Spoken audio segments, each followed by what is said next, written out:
share with you maybe just a customer journey, and actually bring us back to individuals, to share that with you and experience and how the data, the insight can actually be applied to how we give our organisation's customers a consistent customer experience. We've got to mix, find the balance between what's right for the customer and what's right for the organisation. So try and make it a little bit practical. So, why is good customer experience valuable for an organisation? Lots of great reasons. Lots of stats, not surprising in this room today, lots of talk about stats.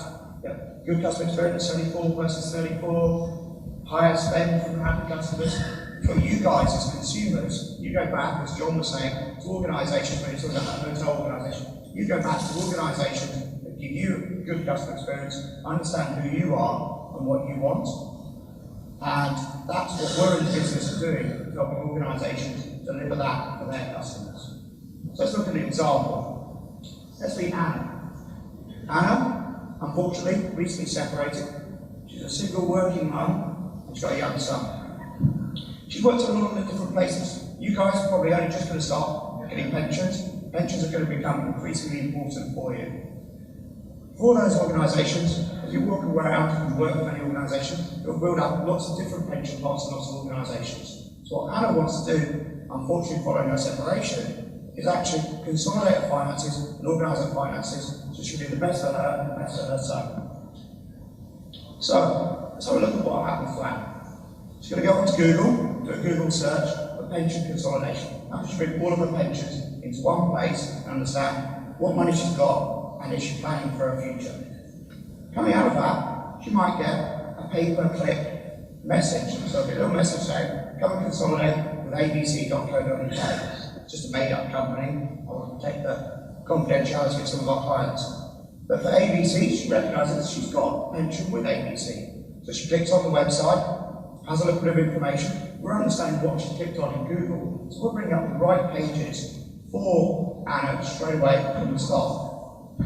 Like a lot of us these days, she does a bit of research online, doesn't want to go and consolidate, bring all her money together online. She wants to talk to a human being. She phones the contact centre.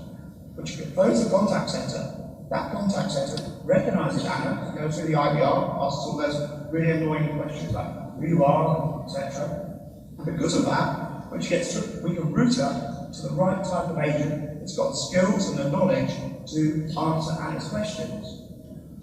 We can also, in the background, recognising what Anna's just been doing on the website, she might even still be on the website, bring up the right sorts of prompts and information that are specific to Anna's circumstances for that agent in the contact centre.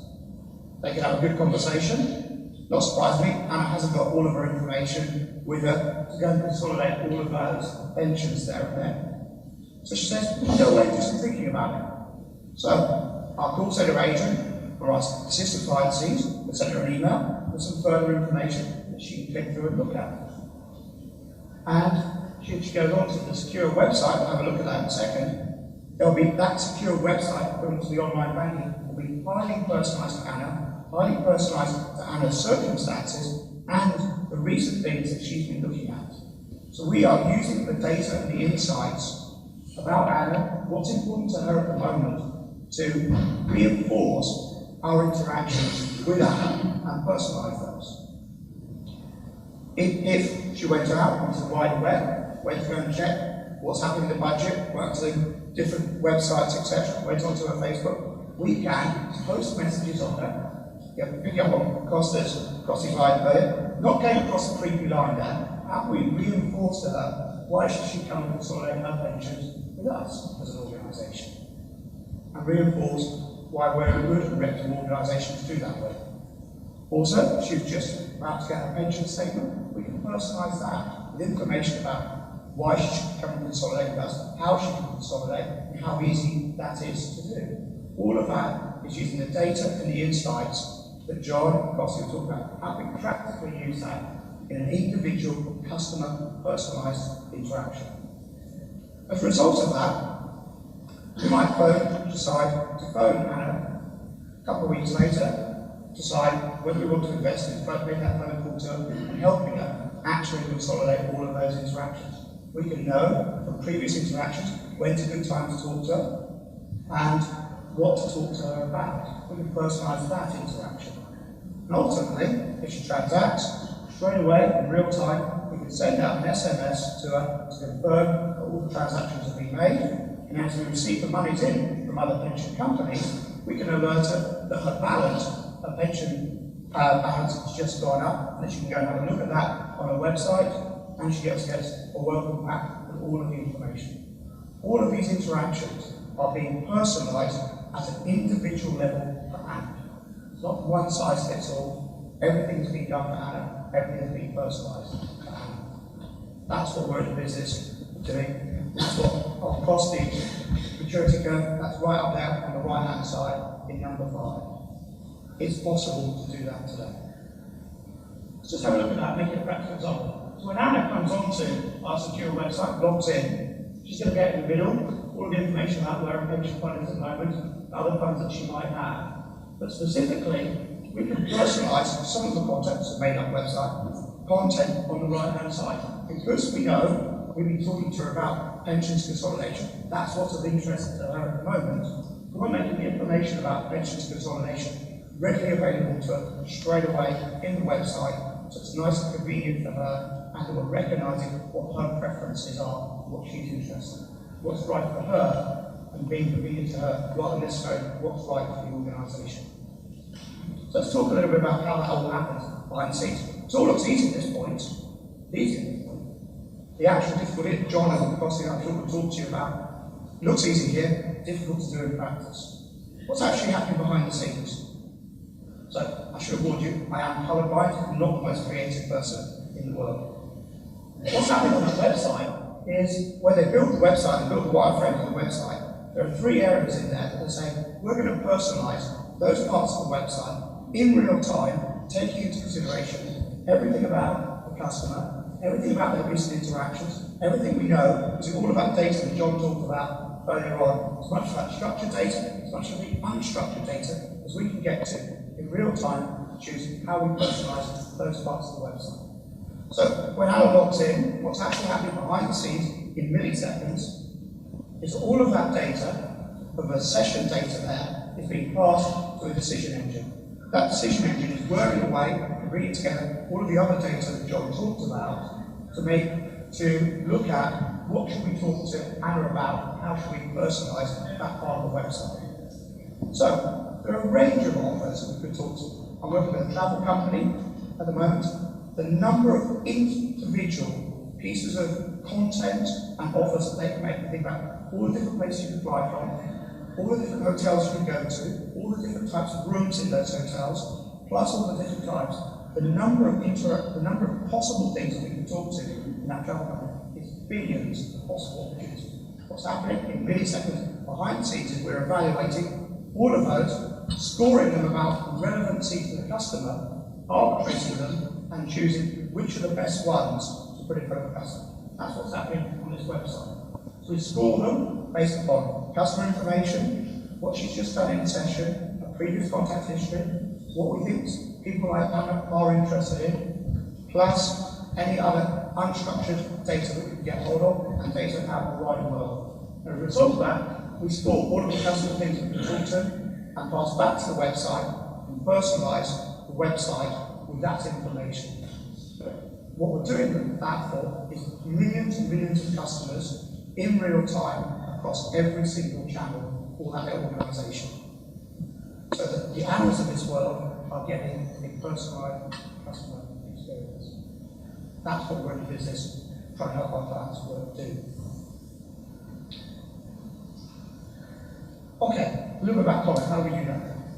So, not surprisingly, customers, the world has got crazy. When I started this world, unfortunately it was a bit longer time ago than I'd like to really think about, pretty much it was all about direct mail. It's nice and easy. You sent out direct mail to a customer, they either said yes or they said no. That's not true today. We know how much media is out there, both what we call above the line, TV, digital advertising, as well as direct and inbound messages within your websites and other media. It's incredibly polluted in there. To get your message across and relevance to the customer is really tricky. So we recognise that that's what our organisations, our clients, that's what their consumers, you guys out there, want from your clients, we believe. We help build those better relationships, to make those relationships, those interactions, build into long-term relationships with the organisation, both deeper, frictional, personal. It's all about being contextual and personal. We'll do that by leveraging technology and data. But back to the question over there about soft skills. All about the ways of working. We spend more time talking about the ways of working within the organisation. We never talk about organisation design. Organisation design about who reports to who reports to. Far more about bringing the right people together with the right information to make the decision. Absolutely, it's a costly point. Unfortunately, there is still too much hippo in the world, but gradually we're trying to break that down, partly by showing alternative different scenarios. You guys that are doing the stats and forecasting will know about forecasting. We run different scenarios, different cases, and say, here are the different range of options you can have in front of you. So that even if a hippo makes the choice that is unintuitive and not supported by the data, at least he's got the evidence in front of him about, look what he could have had if he'd made the right choice. He has to be careful about making the right mathematically optimal choice. I worked with a bank in 2006 and 2007. Mathematically, what came out of the algorithms at that time was only sell personal loans. Really profitable business for them. It was a great business in 2006, 2007. Once the financial crash happened, it wouldn't have looked such a good result. So sometimes you actually do need some humans involved and not just relying on the maths to make sure you've got a mix of business across that. Mathematics is right in some respects, but not always right. So, who we work with? We tend to work with organisations, big business to consumer organisations that have got piles and piles of data, lots and lots of channels, lots and lots of products. They're constantly, each interaction, arbitrating what's right for the customer and what's right for the business. For global, we just actually, a couple of weeks ago, we've got data, just been taken over by one of the largest marketing communications businesses in the world, Merkle. Coming to understand, I'll give you some background. But Comet itself, was running as an independent company, had offices in London, Barcelona, and Atlanta. There are opportunities in all three of those. We also, as my boss likes to remind me, he lives in Edinburgh, says that at the moment for my UK and EMEA business, about 80% of our revenue comes within 5 miles of his house, just out in towards the airport. And we're a bunch of individuals. Like one of the things, you get a great training, you go to work for the law. You get a huge world of experience, but you get a slightly different experience. Hopefully, equally good, but it's a very flat organisation. Everyone reports either to a director or one step away from a director. We make decisions really quickly. When I hire people, I do interviews, they've generally got, if we like them, they've generally got a job offer the next afternoon. That's how we make decisions in the organisation. Not huge position paper about we need to go and do this. People get a lot of freedom. Talk to Andrew Pritchard, he's on our staff, he's a graduate. He was brought on, he was in front of clients doing practical work, helping advise them within a few days to join them. We've got a guy starting today, very much working for the company this morning, graduate, he's on client site with me tomorrow, helping run workshops tomorrow. We're going to give you those sort of opportunities. So, Gillian mentioned postcard. Actually, my postcard is this. Wouldn't it be great if customers, you as customers of organisations, felt each time that you interacted with an organisation, you were being treated by as an individual, they understood you as an individual, and were doing their very best to deal with your needs. They're their commercial priorities. That's what we do. That's how we want to help organisations get to working with their customers that way. So, before my voice goes out, that's it. So, come out and chat to us. I'm really happy to.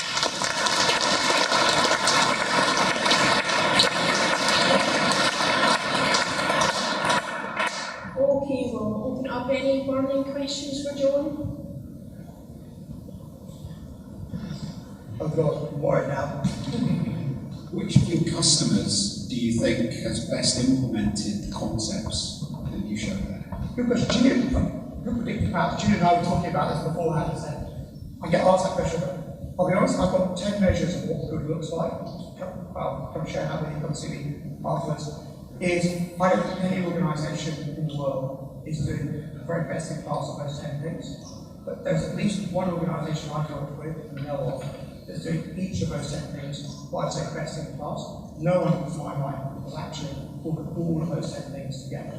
So I think when I'm talking to clients, I say, I'm very open to say that. I say, we can go and see, we take them around to see our class, we're incredibly open about sharing information, sharing their experiences. We'll tend to different organisations to show what good looks like in each of those 10 points. There's not one single organisation will take it yet. Hopefully in a couple of years' time, come back in, I'll be able to answer that in a slightly different way. Thank you. I will direct any further questions to Jon and his team at the stand, so thank you very much, Jon.